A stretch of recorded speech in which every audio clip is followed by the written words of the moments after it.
Thank you. You've given me something to think about. I'm not sure which language I speak or if I don't speak any language, but I guess we're about to find out.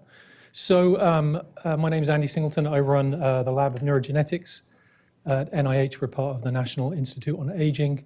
We're a lab that is focused on using genetics to understand neurological disease like Parkinson's disease, Alzheimer's disease. We started, like most genetics groups, working in the monogenic sphere, so finding disease-causing mutations, but have moved more and more over the last really 15 years to an understanding of the genetic basis of complex disease and complex traits. So I think my job today is to talk a little bit about how we work with direct-to-consumer genetic testing companies, and one company in particular, and how we incorporate that within our scheme of work, particularly for Parkinson's disease, and I'll get into the reasons why, but also for other disorders and other research questions. So I'll start by showing the result of some of that work, and we've actually been asked to keep our talks fairly short, so this will be pretty short. So this is a paper. It's on bioRxives. I think it's published or will be published in the next week or so.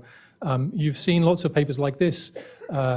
Genome-wide association, you take a large number of people, you look at genetic variability across those individuals, and you look for genetic variants that influence a trait. It can be anything. In this context, the trait is Parkinson's disease, whether you have Parkinson's disease or not. Something that is not unique to our community, and it's certainly the genetics community in Parkinson's disease really is a community. Something that's not unique but quite special in our community is there's engagement, continual engagement with a direct-to-consumer genetic testing company, so with 23andMe. So you can see the names highlighted here are authors from 23andMe or from Genentech, who had a relationship at one point, probably still do, with 23andMe and used 23andMe genetic data and samples. So the kind of space we're in, we started investigating Parkinson's disease for common genetic variability back in 2005. And over the last 15 years, we're to this space now with this latest publication where we have 90 individual risk factors for disease. And these are risk factors, right? These are things that increase your chance of having disease individually by 5, 10, 15, 20%. Collectively, if you add them all together and you look at the folks in the highest risk category and the folks in the lowest risk category, increases your risk by 6 or 7-fold.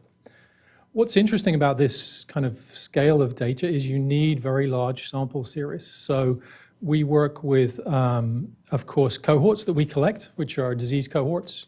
You're a case, you're a control.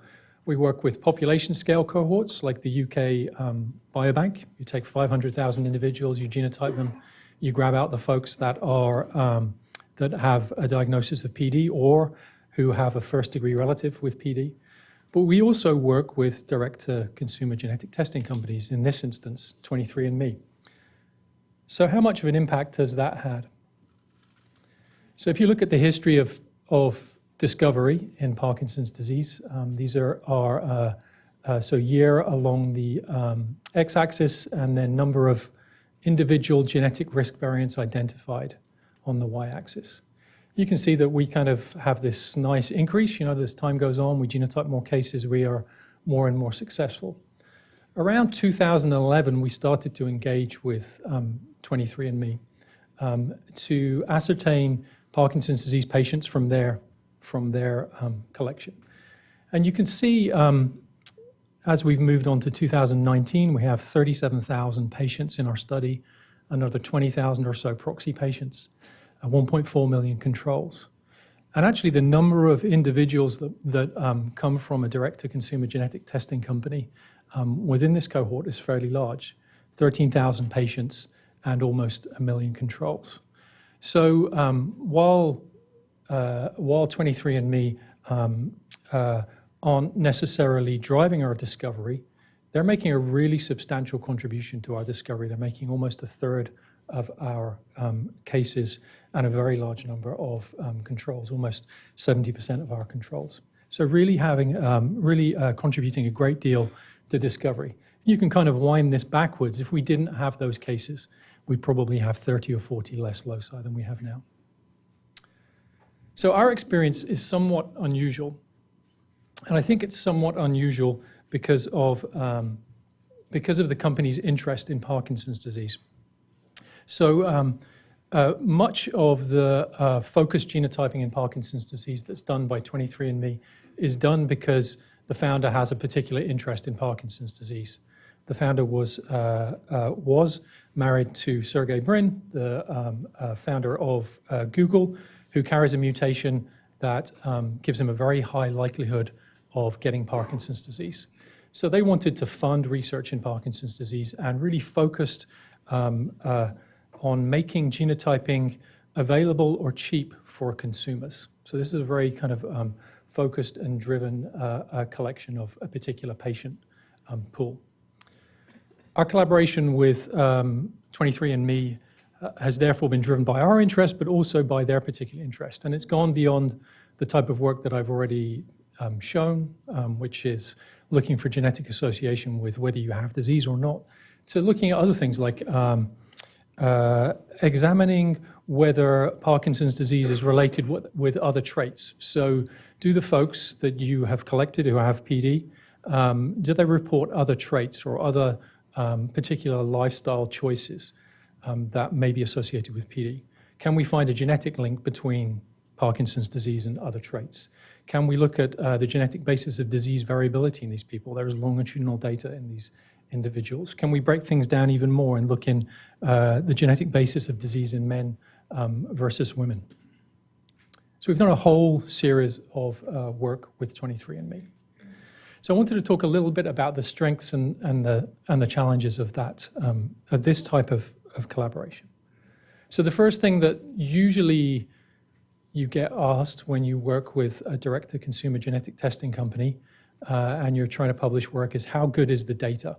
This data is quote-unquote self-report is usually the concern that we get from reviewers. So I can say that genetically the data is very good. The data is very clean. It looks from a quality control perspective just like research data that we have in our hands. And of course, what we can do, because we know we have these 90 or so risk loci, we know their effect sizes in our own collected populations, in our gold standard, quote-unquote gold standard diagnosed PD populations, we can look at how consistent those effect sizes are in 23andMe. And actually, they're very, very good. They're highly correlated.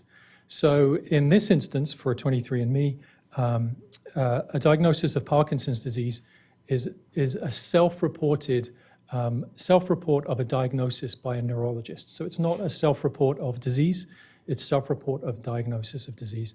And that seems to work just as well as many of our other cohorts. Speed. In general, I would say that working with this group, and again, this is a motivated group, right? They're motivated because of the founder's interest in Parkinson's disease. In general, they're as responsive as, and probably more responsive than many other researchers that we reach out to for data, because they have a process in place to do an analysis and to get data. There is a process, but the process works well. It takes some time, but you know exactly what that process looks like. I think, again, underlining this point, that the support from the founder and the support from their family and the interest in Parkinson's disease has been critical, because there's not a huge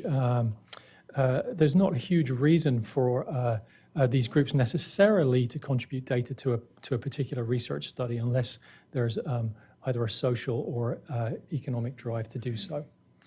And that's, of course, reflected by the fact that the company has its own research priorities, right? So one of the things you have to balance when you put in a request to do a particular analysis with them is whether they're already doing this, whether there is some agreement in place. For example, 23andMe has an agreement in place with GSK at the moment. So we have to make sure that when we suggest an analysis for work in Parkinson's disease, they, of course, check that this doesn't contravene any work that they're doing with GSK. So it's not a clear unfettered academic collaboration. It's one that has to be ensured to be non-competitive with any work that they're doing in their own sphere. Analysis and QC, all fine. The data looks great. There are lots of things we can do. We can ascertain whether individuals in our own studies have also been typed by 23andMe simply by using a measure of genetic relatedness. There are some data types that are not easily accessible, so there are some research questions that we can't ask. The biggest challenge, without any doubt, is sharing. So although we work extensively with 23andMe, we never see raw data. We only see summary statistics. So we only see the net results from their cohort. And of course, this is something that the genetics community is not particularly used to or not always that happy with. So when we publish, we make our underlying data and our summary statistics immediately available, but we have to cut off a chunk that is the 23andMe data. So if anybody wants that data after we've published it, they can take our data, but they have to form a separate agreement with 23andMe. And again, there's a process to do that, and I think it's done with goodwill and works fairly well, but it does require a separate series of agreements. Scale, very, very, very, very good. There are 7 or 8 million people genotyped in this cohort. There are a large number of Parkinson's patients, probably 20,000 or so now. It really allows us to, it doesn't allow us to do things we could never do, but it allows us to do things a couple of years earlier than we'd be able to do by ourselves. Something that's becoming more and more popular in genetics is also using proxy cases.